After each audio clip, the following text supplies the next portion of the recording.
Você chega a um hospital depois de uma queda com dores no braço. Faz um raio-x, mas ao pegar o exame, o médico fica meio sem saber o que fazer.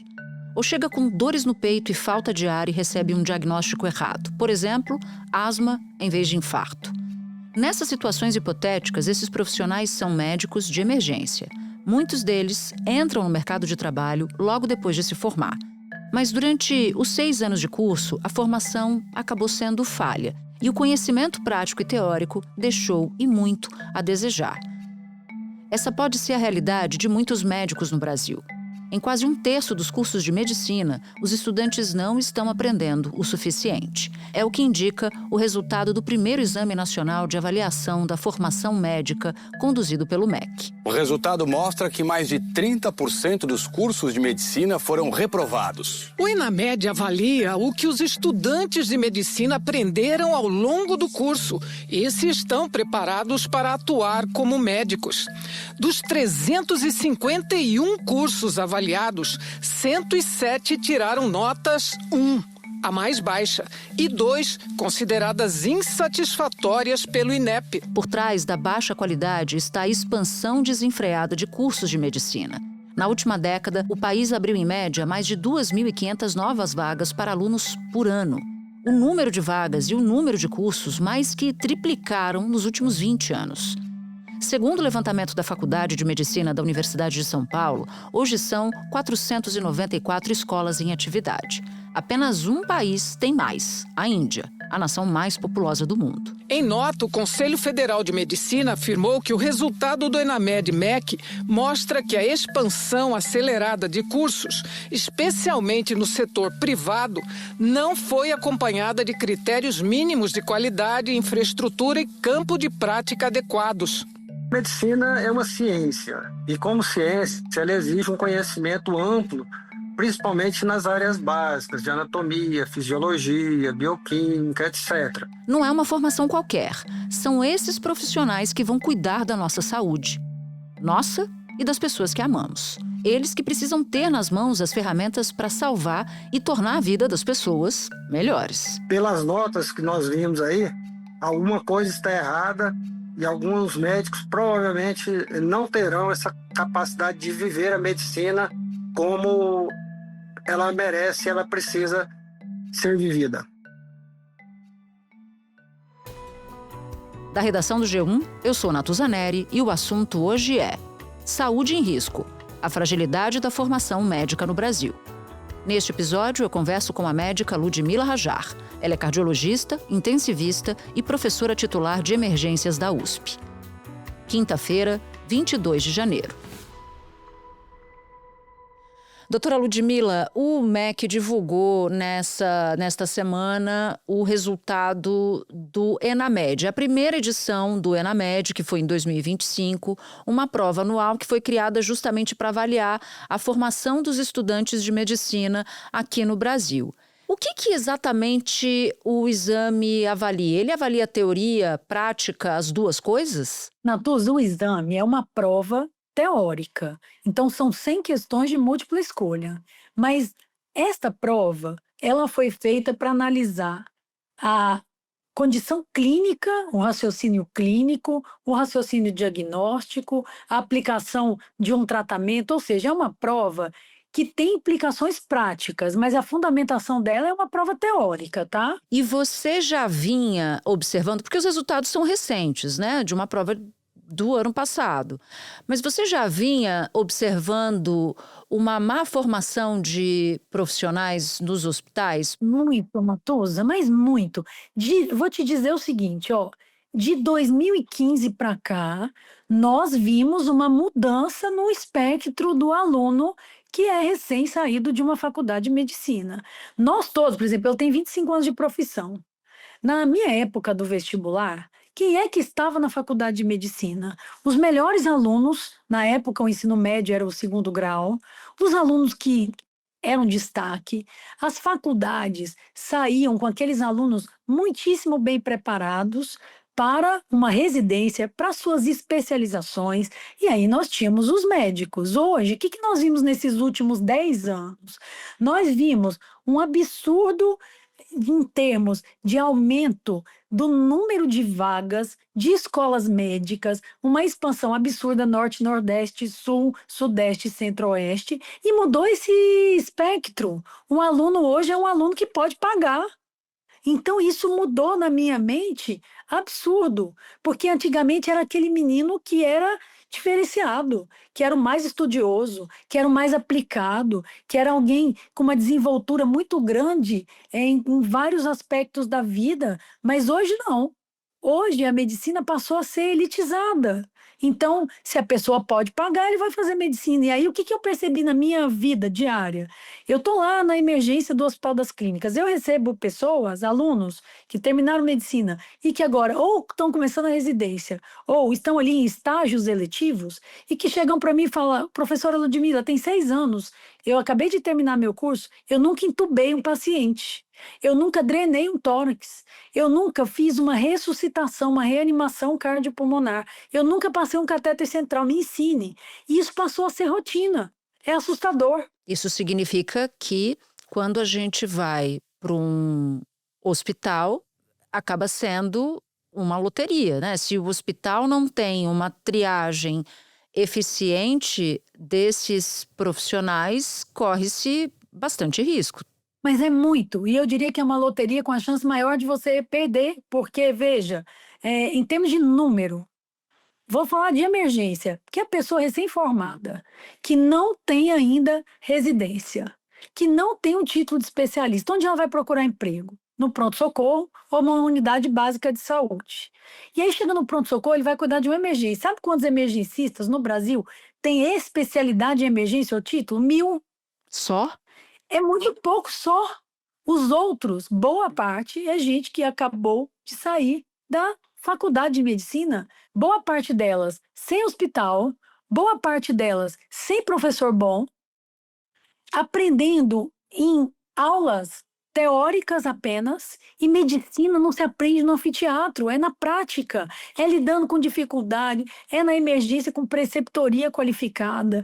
Então, nós perdemos muito nesses últimos anos, mas muito. Eu queria entender um pouco mais do porquê desses 30% dos cursos de medicina apresentando esse desempenho. O que esses cursos de medicina eles têm em comum? São faculdades dos tipos municipais, são privadas com fins lucrativos, porque essas apresentaram as notas mais fracas. O que dá para a gente descobrir a partir desses resultados? Então vamos lá, das 351 instituições de ensino superior, das faculdades de medicina que foram avaliadas, 107, 30%, teve o desempenho 1 ou 2, que são as piores notas, ou seja, as faculdades não alcançaram o mínimo de proficiência. Você sabe o que era proficiência, Natuza? É alcançar 60 pontos numa prova de 100. Ou seja, já não é um sarrafo tão alto, já é um médico nota 6, ainda assim, elas não alcançaram. Dos 107 cursos de medicina com notas 1 ou 2, 87 são particulares, 5 são federais ou estaduais. Dos 8 cursos avaliados em faculdades municipais, 7 tiveram as piores notas. As universidades públicas são maioria entre as que registraram os melhores resultados. Entre as avaliadas com notas de 3 a 5, 114 são universidades federais e estaduais e 89 particulares. Quem são essas instituições? No Brasil, são as privadas e são as municipais. O que tem em comum nas privadas? Primeiro, um aumento indiscriminado do número de privadas nos últimos 10 anos, especialmente desde a moratória de 2018, que foi governo Temer, na qual foi instituída uma regra de que não se abre mais faculdade, porque nós iremos fazer uma revisão. Até a lógica fazia sentido, mas eles não fizeram a revisão e essas faculdades começaram a ser abertas por meio de liminares. Mas não só isso, houve também editais dos próprios Ministérios da Educação, de 10 anos para cá, relativamente frouxos e que resultaram no aumento do número exponencial de faculdades privadas. Então, o grosso é faculdade privada. O que elas têm em comum? A ausência de corpo docente qualificado, pouca gente com dedicação à vida acadêmica, boa parte dessas faculdades privadas sem hospitais, ou com uma conexão muito pequena com o SUS. e com investimento muito irregular. Aí você vai para a municipal. É muito parecido. As municipais que foram muito mal, foram tão mal quanto as privadas, elas têm recurso muito irregular, depende muito dos prefeitos, da questão política, então você não tem uma regularidade de investimento. Segundo, a maior parte são hospitais municipais puramente assistenciais, sem ensino, sem supervisão, sem preceptoria, mostrando que esse modelo privado de medicina no Brasil e o modelo municipal são modelos que tendem a levar a uma falência do sistema, e quem paga é o paciente. O Jonathan acompanhou a esposa até a maternidade municipal na Lapa, perto das 2 horas da manhã. Ele contou que no exame de toque, Emanuele começou a sangrar, mas o médico disse que não era um problema. Foi durante o parto que o Jonathan ouviu um comentário do médico que o deixou preocupado. Eles falaram, perfuremos com o bisturi. Emanuele passou por uma cirurgia de emergência para a retirada do útero, mas não resistiu e morreu horas depois. Então, para nós, o ENAMED mostra um dado, consolida um dado, que para nós médicos e professores, nós já vivemos essa dificuldade nos últimos anos. Então, a partir daí, decisões estratégicas têm que ser tomadas. Não basta a gente só olhar a nota e dizer, eu vou reduzir o número de vagas. Tem que fechar a escola de medicina, tem que não abrir faculdade de medicina se não realmente tiver critérios muito rígidos. O primeiro deles é epidemiológico. Essa cidade, esse município, essa região precisa. Segundo, tem hospital decente, conectado ao SUS, tem residência, tem supervisão, tem preceptoria, tem corpo docente qualificado, tem paciente. Se não preenche todos esses critérios, não faz sentido ter. Agora, que nós vamos ter que pegar esses dados e fechar escolas, e não é só agora, mas simplesmente mudar a estratégia. A mesma coisa residente, Natuza. A gente forma 40 mil médicos por ano. Nós temos que ter, num tempo aí, no máximo dentro de 10 anos, o mesmo número de médicos formados, o mesmo número de vagas de residência. Eu tenho que ter 1 para 1. Porque não adianta eu formar um médico, porque a vida vai ensinar esse médico na residência, no campo prático. A graduação é super importante, mas nós, por mais que a gente vá melhorar a qualidade das escolas, essa pessoa hoje tem que se submeter a uma residência. Então, isso é uma necessidade. Então, isso chama a atenção do Brasil para uma mudança de concepção. Não adianta a gente pegar essa pontinha aqui, pegar uma pontinha ali, é uma estratégia que tem que ser modificada. Espera um pouquinho que eu já volto para continuar minha conversa com Ludmila Rajar.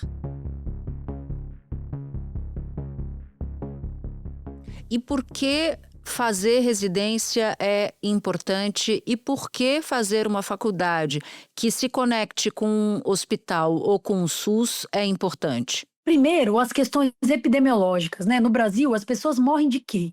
De doença crônica, doença cardíaca, doença neurológica e trauma e câncer. Então, primeiro, essas doenças crônicas, elas estão no Sistema Único de Saúde. O Sistema Único de Saúde é o nosso sistema capilarizado que está em todo o país e que faz a integralidade do cuidado, desde o atendimento básico lá na atenção primária até a alta complexidade. Por isso, a exigência que nós temos hoje, que para o médico ser completo na integralidade do cuidado, ele tem que estar conectado ao Sistema Único de Saúde. É inviável você achar que do ponto de vista privado, você tem ali um ecossistema mínimo que vai dar ao médico a integralidade necessária para ele entender das vidas e das necessidades humanas. Então, isso é fundamental. O outro aspecto importantíssimo disso é que não basta ter hospital, você tem que ter professor, preceptor qualificado. E que ganhe bem, e que seja dedicado à vida acadêmica, e que ali pesquisa com inovação, com assistência e com ensino. E o terceiro ponto, Natuza, que chama atenção, por que as escolas federais e estaduais foram melhores? Pela conectividade com o SUS, pelos grandes hospitais, pelo corpo docente, mas chama atenção São Paulo, as estaduais de São Paulo. Notas altíssimas, o topo da esfera de notas. Por quê? O que as estaduais de São Paulo têm que alguns estados não têm?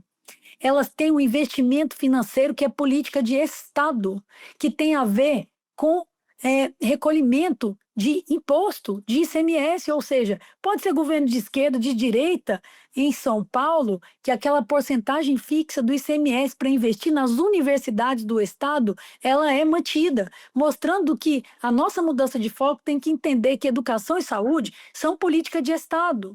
Então, nós temos que reforçar as estaduais, reforçar as federais, não cortar orçamento de educação. As instituições que não alcançaram nota suficiente vão passar por supervisão e serão penalizadas.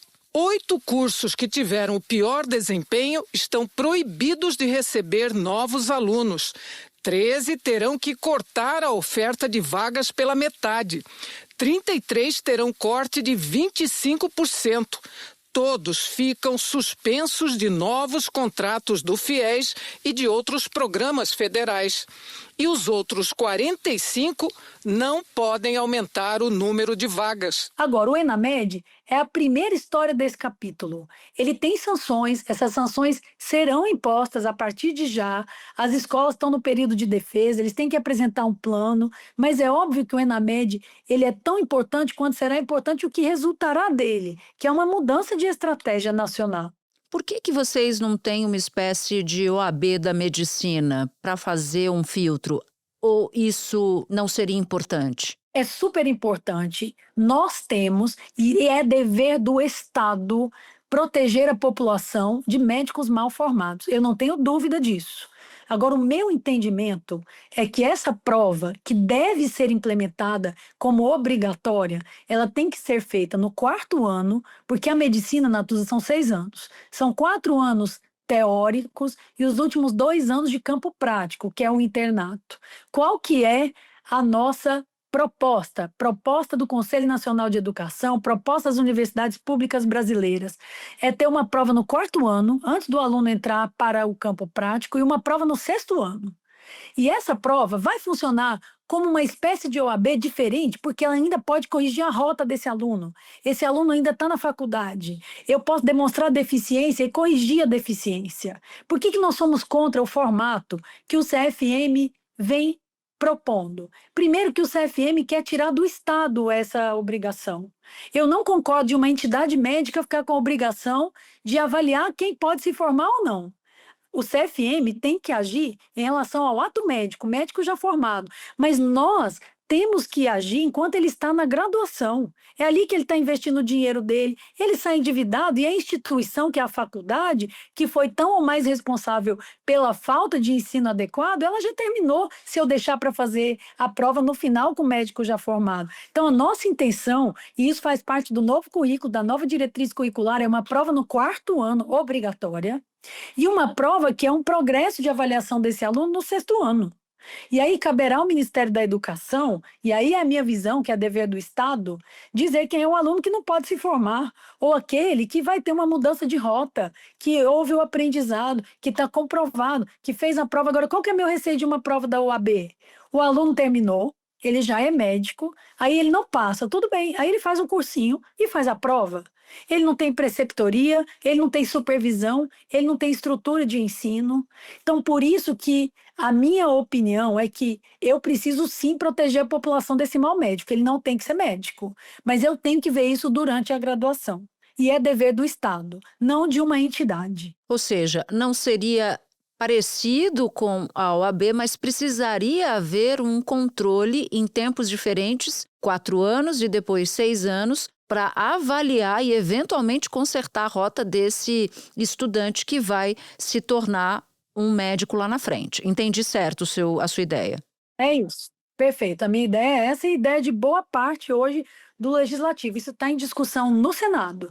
Tem uma linha do Senado que defende a prova do CFM depois do médico formado, e existem outros que estão de acordo com essa minha opinião. E isso está sendo debatido, está sendo discutido nas comissões internas, e em breve a gente terá uma deliberação. Que há necessidade, não há dúvida. Agora discute-se o formato. Agora, doutora Ludmila, segundo o estudo Demografia Médica no Brasil 2025, de 2004 a 2024, a análise é nesse período, o número de escolas médicas saltou de 250 2 para 448. Hoje são quase 500 cursos. Como é que foi se autorizando assim à torta e à direito faculdades que não tinham esse mínimo que você descreve para formar médicos aptos a cuidar da vida das pessoas? Isso foi uma irresponsabilidade de várias entidades e pessoas. Irresponsabilidade fez-se a moratória de 2018 a 2023. O que resultou? Em judicialização. Então, boa parte dessas faculdades abertas em interior, em cidades pequenas, de 3 ou 4 grandes grupos que chegam a ter 50, 80, 90 faculdades de medicina, elas foram abertas baseadas em liminares, em juízes de primeira instância. E aí ela abriu-se, sem hospital, sem corpo docente qualificado. Então, esse foi um ponto. O segundo foram editais do próprio Ministério da Educação. Uma questão, por exemplo, o Mais Médicos, lá de 2013. Naquele momento, o Brasil tinha poucos médicos no interior, como que tem hoje, né? Nós temos uma centralização, uma heterogeneidade de distribuição. Então, foi um pensamento do governo aumentar médicos baseados em abrir escolas nas regiões periféricas, no norte e nordeste. Então, muitos editais, de uma maneira mais ampla, mais aberta, foram liberados. Então, foi tanto política ministerial de governos anteriores, tanto liminares. E é sobre isso que a gente está falando hoje. Primeiro que nós queremos bloquear essas liminares. Nós queremos implicar o Ministério da Educação nessa decisão. E segundo, que o Ministério da Educação tenha editais extremamente rígidos.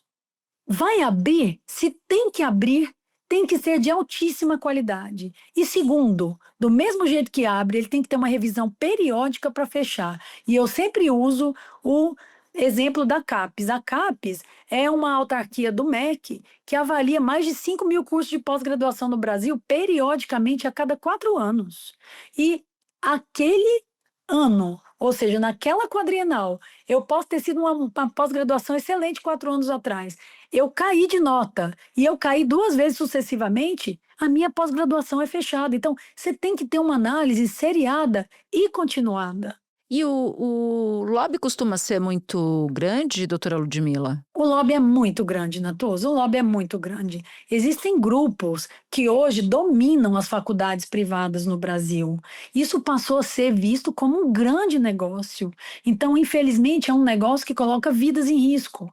É um negócio que vulnerabiliza uma população. Então, isso tem que ser enxergado como algo que tem que ser combatido. Essa abertura de faculdades privadas por lobby, por pressão, por decisão liminar, por força de grupos, isso tem que ser combatido com muita seriedade no nosso país. Nós não podemos deixar a população pagar por isso. Bom, também de acordo com esse relatório Demografia Médica 2025, a medicina de emergência é uma das especialidades com perfil etário mais jovem aqui no Brasil. Então, 36% dos recém-formados com 35 anos ou menos vão para emergência, que é uma área de alta demanda por mão de obra e de alto risco também para os pacientes.